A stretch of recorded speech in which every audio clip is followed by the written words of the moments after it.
ಓಶೋರವರ ಮಣ್ಣಿನ ಹಣತೆ ಪುಸ್ತಕದ ಧ್ವನಿ ಪ್ರಸ್ತುತಿಗೆ ಮತ್ತೊಮ್ಮೆ ತಮ್ಮೆಲ್ಲರಿಗೂ ಸ್ವಾಗತ.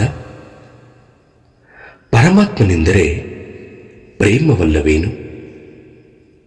ಪ್ರೇಮದಲ್ಲಿ ಮುಳುಗಿರುವ ಹೃದಯವೇ ಆತನ ಮಂದಿರವಲ್ಲವೇನು? ಪ್ರೇಮವನ್ನು ಬಿಟ್ಟು ಬೇರೆಲ್ಲಿಯೂ ಆತನನ್ನು ಹುಡುಕುವುದು ವ್ಯರ್ಥ ಹುಡುಕಾಟವಲ್ಲವೇನು? ಒಮ್ಮೆ ಇದನ್ನು ನನಗೆ ನಾನೇ ಕೇಳಿಕೊಂಡಿದ್ದೆ. ಇಂದು ಇದನ್ನೇ ನಿಮಗೆ ಕೇಳುತ್ತಿದ್ದೇನೆ. ಪರಮಾತ್ಮನನ್ನು ಯಾರು ಹುಡುಕುತ್ತಿರುವರೋ ಅವರು ಪ್ರೇಮವು ತಮಗೆ ಇನ್ನೂ ಉಪಲಬ್ಧವಾಗಿಲ್ಲವೆಂದು ಘೋಷಿಸುತ್ತಾರೆ. ಏಕೆಂದರೆ ಯಾರಿಗೆ ಪ್ರೇಮವು ದೊರಕಿರುತ್ತದೋ ಅವರಿಗೆ ಪರಮಾತ್ಮನ ಉಪಲಬ್ಧಿಯೂ ಆಗಿರುತ್ತದೆ. ಪರಮಾತ್ಮನ ಹುಡುಕಾಟ ಪ್ರೇಮದ ಅಭಾವದಿಂದ ಹುಟ್ಟುವಂತಹದ್ದು. ಪ್ರೇಮದ ವಿನಾ ಪರಮಾತ್ಮನನ್ನು ಹೊಂದುವುದು ಅಸಂಭವ. ಪರಮಾತ್ಮನನ್ನು ಹುಡುಕುತ್ತಿರುವವರಿಗೆ ಪರಮಾತ್ಮನಂತೂ ದೊರಕುವುದಿಲ್ಲ. ಪ್ರೇಮದ ಹುಡುಕಾಟದಿಂದ ಅವಶ್ಯವಾಗಿ ವಂಚಿತರಾಗುತ್ತಾರೆ. ಅದೇ ಯಾರು ಪ್ರೇಮವನ್ನು ಹುಡುಕುತ್ತಾರೋ ಅವರು ಪ್ರೇಮವನ್ನು ಹೊಂದಿ ಪರಮಾತ್ಮನನ್ನೂ ಸಹ ಹೊಂದುತ್ತಾರೆ. ಪ್ರೇಮ ಮಾರ್ಗ, ಪ್ರೇಮ ಬಾಗಿಲು, ಪ್ರೇಮ ಕಾಲಿನ ಶಕ್ತಿ, ಪ್ರೇಮ ಪ್ರಾಣದ ತೃಷೆ. ಕಟ್ಟಕಡೆಯಲ್ಲಿ ಪ್ರೇಮವೇ ಪ್ರಾಪ್ತಿ. ವಾಸ್ತವದಲ್ಲಿ ಪ್ರೇಮವೇ ಪರಮಾತ್ಮ. ನಾನು ಹೇಳುತ್ತೇನೆ, ಪರಮಾತ್ಮನನ್ನು ಬಿಟ್ಟು ಬಿಡಿ, ಪ್ರೇಮವನ್ನು ಹೊಂದಿ. ಮಂದಿರವನ್ನು ಮರೆಯಿರಿ, ಹೃದಯವನ್ನು ಹುಡುಕಿ. ಏಕೆಂದರೆ ಆತ ಅಲ್ಲಿಯೇ ನೆಲೆಸಿರುತ್ತಾನೆ. ಪರಮಾತ್ಮನ ಮೂರ್ತಿ ಯಾವುದಾದರೂ ಇದ್ದಲ್ಲಿ ಅದು ಪ್ರೇಮ ಮೂರ್ತಿ. ಆದರೆ ಕಲ್ಲಿನ ಮೂರ್ತಿಗಳಲ್ಲಿ ಆ ಮೂರ್ತಿಯು ಕಳೆದು ಹೋಗಿದೆ. ಪರಮಾತ್ಮನ ಯಾವುದಾದರೂ ಮಂದಿರವಿದ್ದಲ್ಲಿ ಅದು ಹೃದಯ. ಆದರೆ ಮಣ್ಣಿನ ಹೃದಯಗಳು ಅದನ್ನು ಸಂಪೂರ್ಣವಾಗಿ ದೂರವಿರಿಸಿವೆ. ಆ ಕಾರಣದಿಂದಲೇ ಪರಮಾತ್ಮನು ಇಲ್ಲವಾಗಿರುವುದು ಮತ್ತು ಪೂಜಾರಿಗಳಿರುವುದರಿಂದಲೇ ಆತನ ಮಿಲನವು ಕಠಿಣವಾಗಿರುವುದು.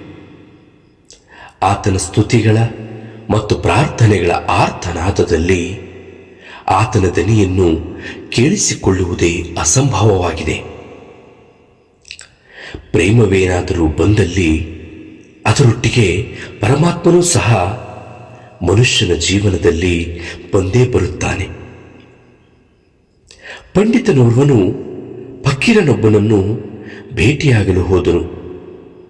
ಆತನ ತಲೆಯ ಮೇಲೆ ಶಾಸ್ತ್ರಗಳ ದೊಡ್ಡ ಪೆಟ್ಟಿಗೆಯನ್ನೇ ಹೊತ್ತುಕೊಂಡಿದ್ದ. ಫಕೀರನ ಗುಡಿಸಲನ್ನು ತಲುಪುವಷ್ಟರಲ್ಲಿ ಅದರ ಭಾರವನ್ನು ಹೊತ್ತು ಅರ್ಧ ಜೀವವಾಗಿದ್ದ. ಆತ ಫಕೀರನ ಬಳಿ ಹೋಗಿ ಹೇಳಿದ, ಪರಮಾತ್ಮನನ್ನು ಹೊಂದಲು ನಾನೇನು ಮಾಡಬೇಕು? ಆದರೆ ತಲೆಯ ಮೇಲಿದ್ದ ಪೆಟ್ಟಿಗೆಗಳನ್ನು ಕೆಳಗಿಳಿಸಲೇ ಇಲ್ಲ.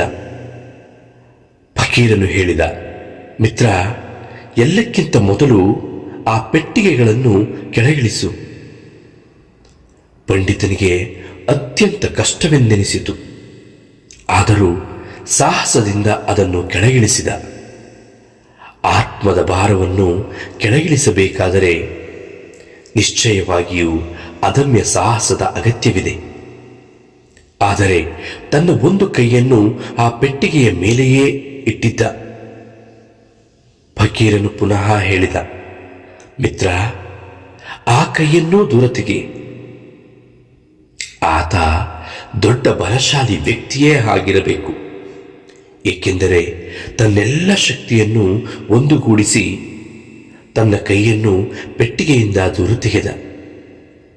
ಆಗ ಫಕೀರನು ಆತನನ್ನು ಕೇಳಿದ, ಪ್ರೇಮದ ಪರಿಚಯವೇನಾದರೂ ನಿನಗಿದೆಯೇನು? ಪ್ರೇಮದ ದಾರಿಯಲ್ಲಿ ನೀನೆಂದಾದರೂ ನಡೆದಿರುವೆಯೇನು? ಹೀಗೆ ಮಾಡಿರದಿದ್ದಲ್ಲಿ ಹೋಗು, ಮೊದಲು ಪ್ರೇಮ ಮಂದಿರವನ್ನು ಪ್ರವೇಶಿಸು, ಪ್ರೇಮದಲ್ಲಿ ಜೀವಿಸು, ಅದನ್ನು ಅರಿತುಕೊಂಡ ಮೇಲೆ ಇಲ್ಲಿಗೆ ಬಾ. ನಂತರ ನಾನು ನಿನಗೆ ಪರಮಾತ್ಮನಲ್ಲಿಗೆ ಕರೆದುಕೊಂಡು ಹೋಗುವ ಆಶ್ವಾಸನೆಯನ್ನು ನೀಡುತ್ತೇನೆ. ಆ ಪಂಡಿತನು ಹೊರಟು ಹೋದ. ಆತ ಬಂದಾಗ ಪಂಡಿತನಾಗಿ ಬಂದಿದ್ದ, ಆದರೆ ಹೋಗುವಾಗ ತನ್ನ ಜ್ಞಾನದ ಪೆಟ್ಟಿಗೆಯನ್ನು ಅಲ್ಲಿಯೇ ಬಿಟ್ಟು ಹೋಗಿದ್ದ. ಈಗ ಅವನು ಪಂಡಿತನಲ್ಲ. ಆತನು ನಿಶ್ಚಯವಾಗಿಯೂ ಅಸಾಧಾರಣ ಮತ್ತು ಅದ್ಭುತ ವ್ಯಕ್ತಿಯೇ ಸರಿ.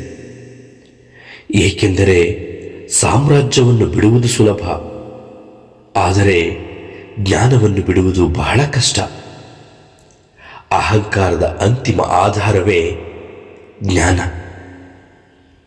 ಪ್ರೇಮಕ್ಕಾಗಿ ಅಹಂಕಾರವನ್ನು ಬಿಡುವುದು ಅತ್ಯವಶ್ಯಕ. ಪ್ರೇಮಕ್ಕೆ ವಿರುದ್ಧವಾದದ್ದು ದ್ವೇಷವಲ್ಲ. ಪ್ರೇಮದ ಮೊದಲ ಮೂಲ ಶತ್ರುವೇ ಅಹಂಕಾರ. ಅದರ ಅನೇಕ ಸಂತತಿಗಳಲ್ಲಿ ದ್ವೇಷವೂ ಒಂದು. ರಾಗ, ವಿರಾಗ, ಆಸಕ್ತಿ, ವಿರಕ್ತಿ, ಮೋಹ, ದ್ವೇಷ, ಅಸೂಯೆ, ಕ್ರೋಧ, ಲೋಭ ಇವೆಲ್ಲವೂ ಅಹಂಕಾರದ ಸಂತಾನಗಳೇ. ಅಹಂಕಾರದ ಕುಟುಂಬ ಬಹುದೊಡ್ಡದು. ಫಕೀರನು ಆ ವ್ಯಕ್ತಿಯನ್ನು ಹಳ್ಳಿಯ ಅಂಚಿನವರೆಗೂ ಹೋಗಿ ಬಿಟ್ಟು ಬಂದ. ಆತನು ಅದಕ್ಕೆ ಯೋಗ್ಯನೂ ಆಗಿದ್ದ. ಆತನ ಸಾಹಸವನ್ನು ನೋಡಿ ಫಕೀರನು ಆನಂದಿತನಾಗಿದ್ದ.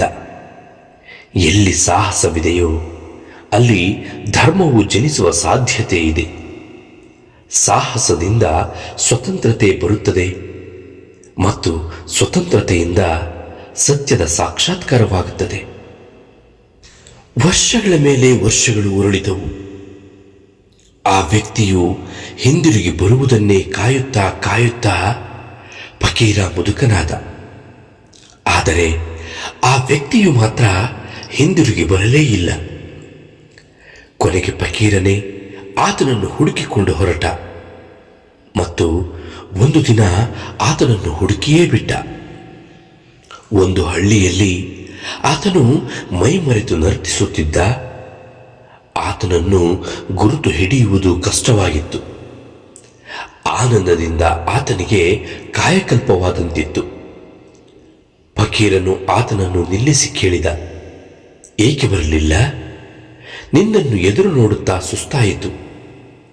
ಈಗ ತಾನೇ ನಿನ್ನನ್ನು ಹುಡುಕಿಕೊಂಡು ಬಂದಿರುವೆ. ಪರಮಾತ್ಮನನ್ನು ಹುಡುಕುವುದಿಲ್ಲವೇನು?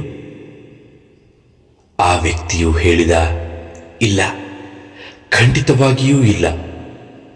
ಪ್ರೇಮವನ್ನು ಹೊಂದಿದ್ದೇನೆ. ಅದೇ ಕ್ಷಣದಲ್ಲಿಯೇ ಪರಮಾತ್ಮನನ್ನೂ ಹೊಂದಿದ್ದೇನೆ.